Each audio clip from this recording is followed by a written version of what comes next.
تو وہ فرعون ہی کے حکم پر چلتے رہے، حالانکہ فرعون کا حکم درست نہیں تھا۔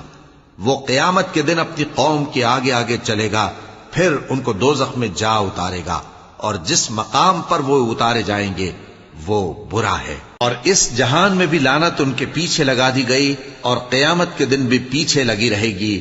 جو انعام ان کو ملا ہے برا ہے۔ یہ پرانی بستیوں کے تھوڑے سے حالات ہیں جو ہم تم سے بیان کرتے ہیں، ان میں سے بعض تو باقی ہیں اور بعض تہس نہس ہو گئیں۔ اور ہم نے ان لوگوں پر ظلم نہیں کیا بلکہ انہوں نے خود اپنے اوپر ظلم کیا۔ غرض جب تمہارے پروردگار کا حکم آ پہنچا تو جن معبودوں کو وہ اللہ کے سوا پکارا کرتے تھے وہ ان کے کچھ بھی کام نہ آئے، اور بربادی کے سوا انہیں اور کچھ نہ دے سکے۔ اور تمہارا پروردگار جب نافرمان بستیوں کو پکڑا کرتا ہے تو اس کی پکڑ اسی طرح کی ہوتی ہے، بے شک اس کی پکڑ دکھ دینے والی، سخت